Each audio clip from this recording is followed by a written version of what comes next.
Good morning. Now, I have no idea whether this is going to happen today.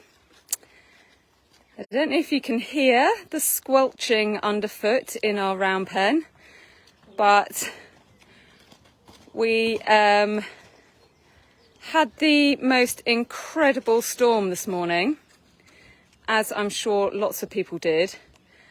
And I think we're still going to get more. It feels really, really close.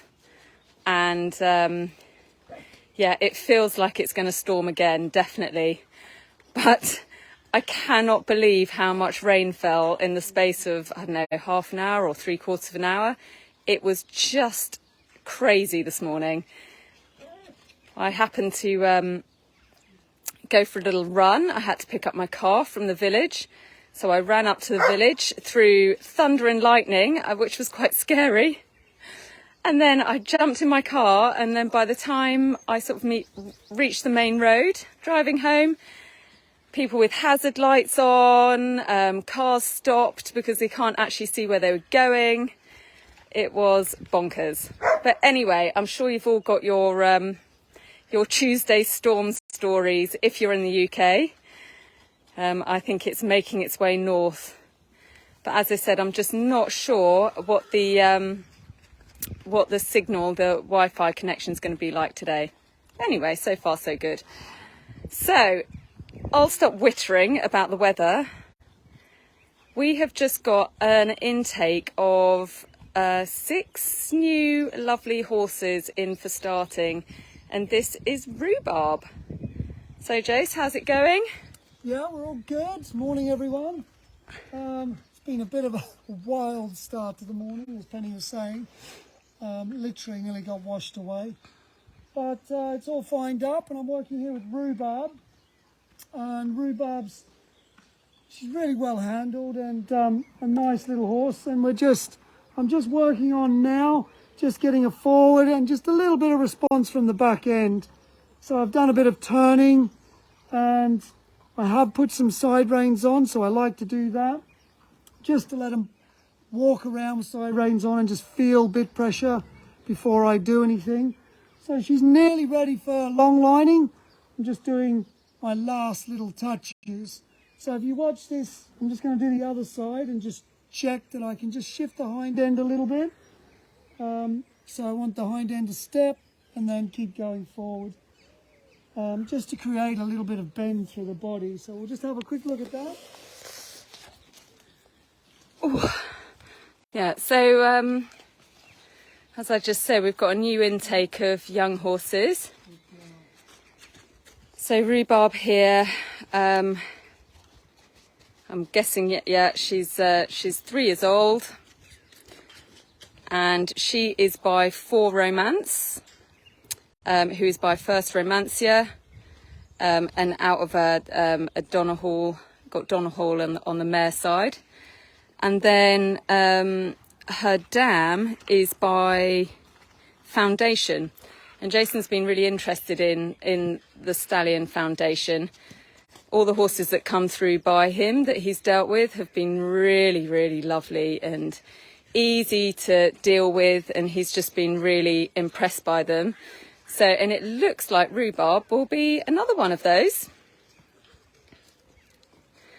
So I believe, and I probably will be corrected by the owner, but I believe Rhubarb's dam was competed or is being competed really successfully by Ben Franklin, who we've done some demos with and done a lot of work with. I did actually see on Ben's Instagram this morning that he was also in the middle of a torrential storm, so I hope they're not washed away. So really good.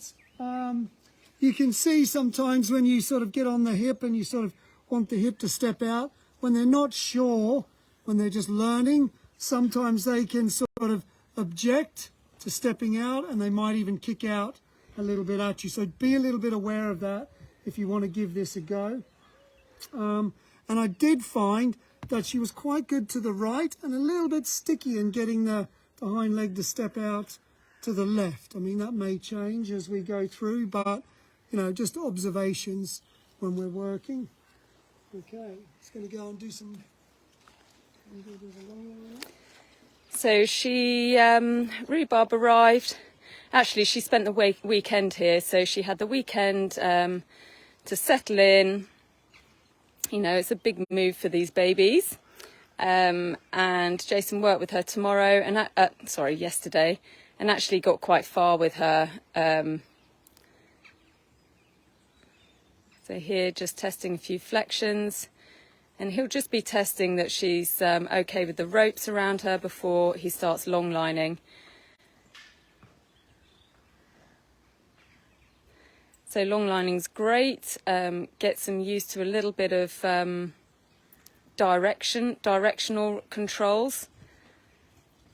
You can see there, he's just affecting the back end there, checking those flexions, and that she knows that if there's a little bit of bend, to give to that little bit of pressure.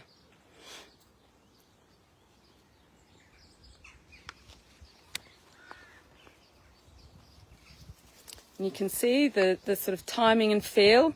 I just put a blog up about it actually, about timing and feel. So he's not pulling her round into a flexion. He's just asking enough so that he gets a response and letting her work it out. And then as soon as she gives, then that is where the timing comes in and the ask is taken away. So she gets to understand that she's done the right thing.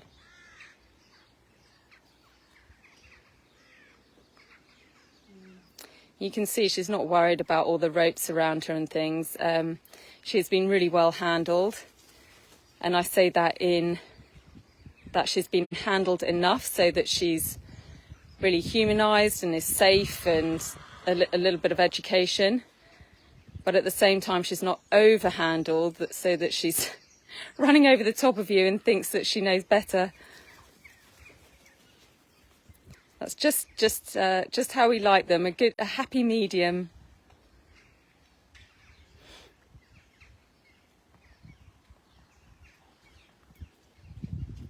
So at this stage, Jason's fully expecting mistakes. It's not thinking that it's going to be perfect first time, and that's just the whole learning process. It's the same with us as humans.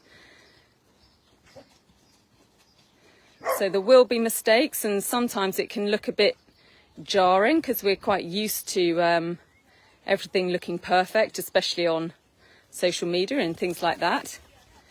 But this is sort of real life. Horses don't know exactly what's being asked. So he's just adding a little bit of energy. He's not hitting her with the whip, but just adding a little bit of energy behind with that little movement.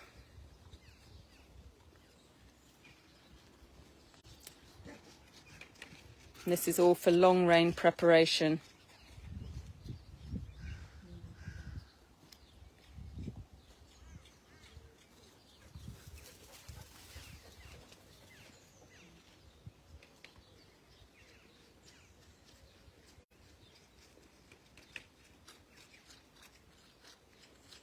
There, she's just understanding to give to that little bit of inside bit pressure.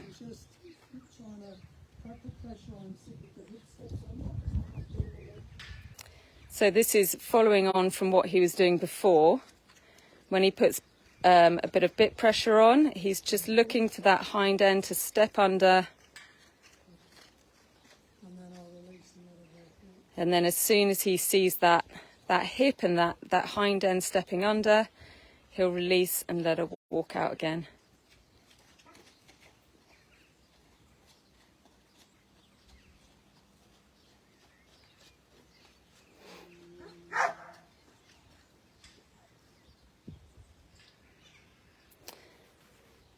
And what you do to one side, you do to the other. So everything at this stage, right at the beginning, everything's really direct, so it doesn't cause any confusion for the horse. So when he's working on one side, he'll just work on one side of the bit.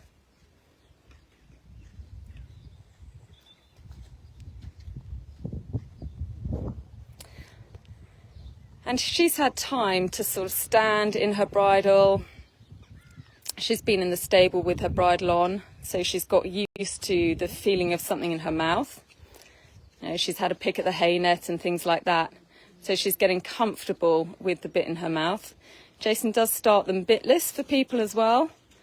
And it's interesting, he's asked more and more to do this. And sometimes, if a horse is a little bit mouthy and less settled in the bit, he will actually just ride them out. He'll ride them out with just the halter, but with the same principles the whole time. You can see there's a little bit more resistance this side. Jace, was this the side you found more resistance with on the ground? Yeah, so when he was doing the lunging at the beginning, there was more resistance on the left, and now it's coming out a little bit here. So he's looking for that hind end to step over, keeping the forward momentum going.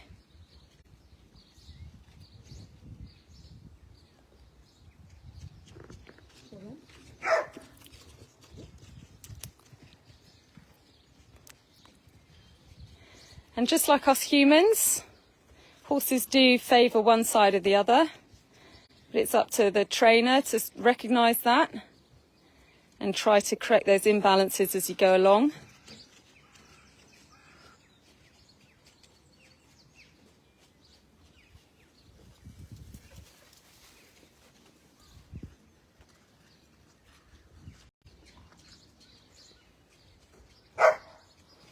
You can hear Berry in the background barking. She can't see what's going on.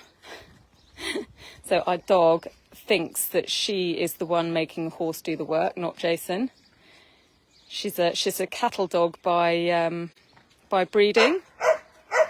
So she loves thinking that she's in charge of the horses. And on the flip side, the horses get very, very desensitized to dogs, which is great.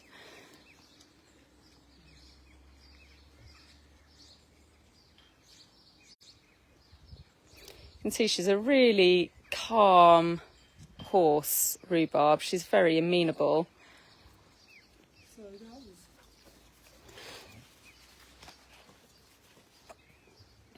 So that was really great. You could see the resistance at the start. When I put some bit pressure on, what I'm actually talking to in this instance is the back leg. So my focus is there, trying to see that back leg just step under, and as soon as I see that step under, it's no coincidence that the front end bends as well and everything softens in front too. So I've got a couple of good steps there just to show her how to move her body with that bit pressure and to get that hind leg to release. And when I start to get that, then we can give her a little break. So she's going along really calmly. We'll give her a go of 2 reins.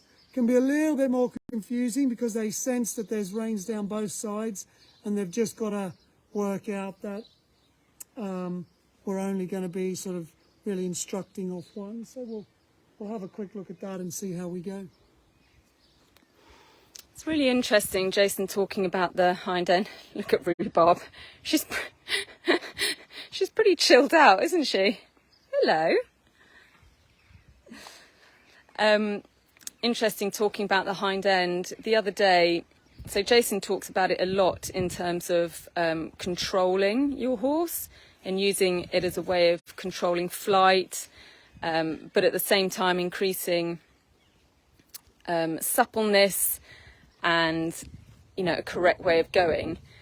The other day, Jason took a horse that she's actually for sale. If anyone's looking for an amazing young horse, she's incredible.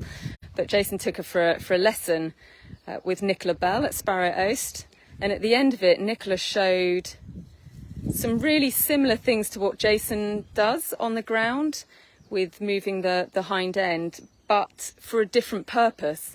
And her purpose was to use it to shape the horse into the correct shape that we are looking for when we ride them for dressage. And it was just really interesting. It was all the same stuff, but for a different purpose and with slight differences in what she was looking for. So really, really important part of the whole horse training process. So first time with 2 lines on her.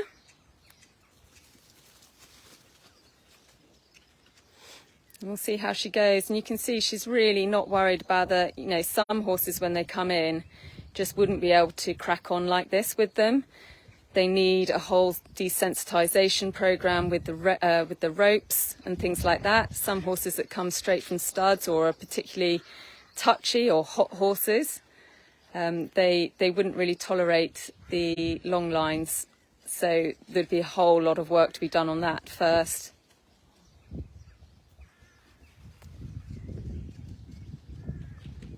What a good girl.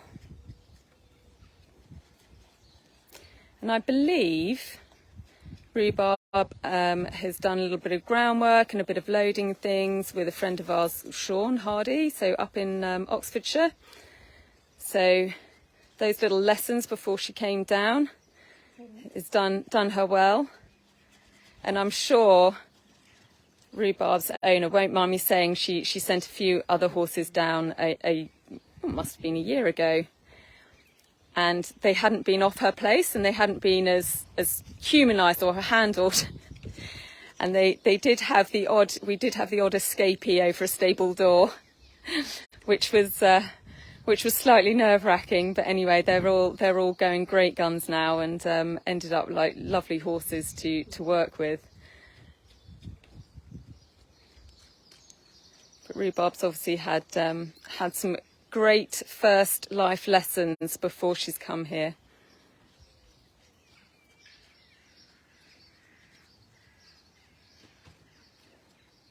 And for those of you that have just tuned in, Rhubarb arrived, this is like only her second session. She's by, I can't remember what I said now, she's by 4 Romance, who's by First Romancia, and out of a foundation mare. So beautifully bred. Her mother was a really good dressage horse.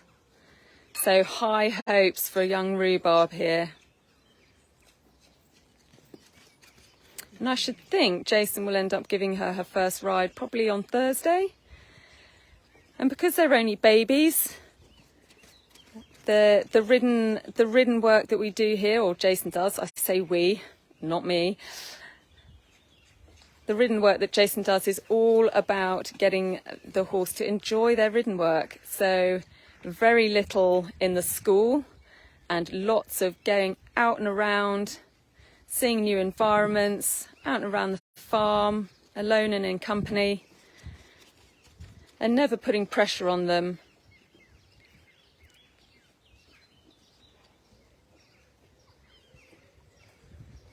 And the plan with Rhubarb, she'll go home, be ridden for maybe a month or so, and then be turned away and brought back in next year when she's had a little bit more growing up to do.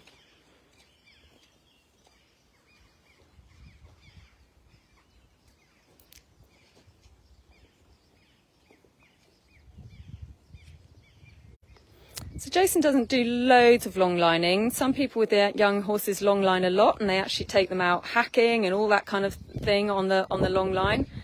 For Jason, he uses it as just a tool on the ground to teach him the aids to be ridden. So here we're just trying for a change of direction. She's just trying to work it out. Can't quite work out, and you can see Jason with his hands here shifting and looking for that right response, and as soon as he gets the right response there and the change of direction, he lets her travel out.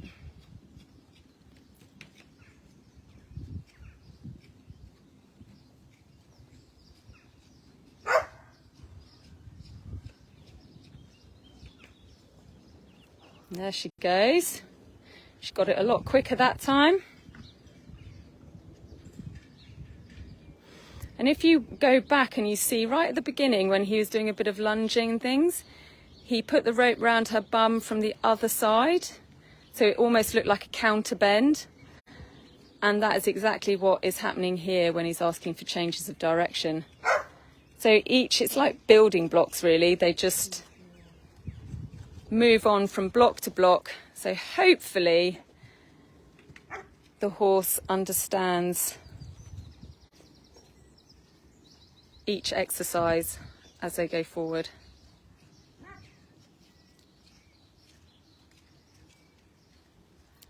There, good girl. Lovely. David, because you're saying good day, does that mean you're in Australia?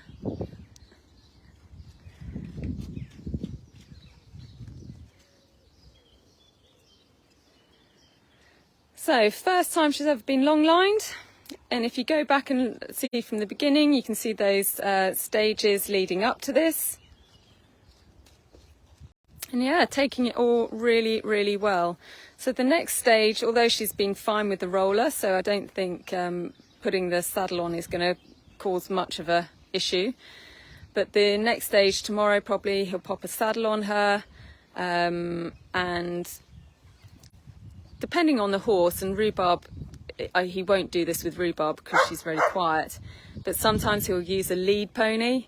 So we'll bring another horse in here into the round pen that he's riding, so that the horse can get used to someone above their eye line, because that is pretty much the scariest thing that can happen to a horse.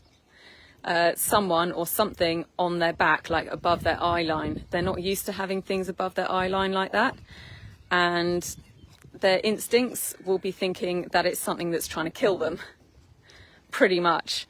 So with horses that are that little bit hotter or more anxious, or we get horses that have ridden issues like bolting or rushing or really spooky, using a lead pony is a really good idea. And obviously he would do a lot more desensitizing work and things before getting on. Oh, David from Albury. Fabulous. We were in Albury in Easter when we were out there. Great place. Well, I expect Jason's really happy with that. I'll just do a quick pan around. I don't know if you can see up there, but we've got 3 babies up there that have had their work. They're just on the tie, just getting used to life and all the comings and goings of what's going on. They'll be popped out into the paddocks now for a nice restful afternoon. Got some really nice horses in actually, a real mix of horses, so it's quite exciting. So we'll look at a different one next week, but they'll all be at the same stages. So yeah, she was great. Yeah, she's really good. I can tell I'm going to have to add a bit of energy at some point, and you have to be a little bit aware of that. If you're doing things a bit slow like that and you've got to tap them along a little bit, they will at some point say, stop asking me to do this, and at that point you need to add a little bit of energy. But while she's open to learning, and she's got a great attitude, it's a good idea just to keep teaching and keep her going as she was. Now, I don't know whether you could see, but it was a really good example of how when a horse turns, if you can get hold of that hip and just step them in underneath a turn, then everything just goes a little bit softer. And tomorrow I'll be able to add a little bit more energy and keep that respect and keep her looking for the next task. And she'll know what I'm asking for, and she'll stay pretty soft, I'd imagine. So happy days. Great. Cool. Right, guys, well, wherever you are, have a lovely day. And genuinely, if you are looking for a lovely young horse that's been properly started and she's good to go, do get in touch. She's an absolute cracker. Anyway, See, Rhubarb will be heading out to the paddock now for a good old roll in the mud. Can't believe we've got mud again after this morning's flash flood. But yeah, have a great time. See you later. Bye.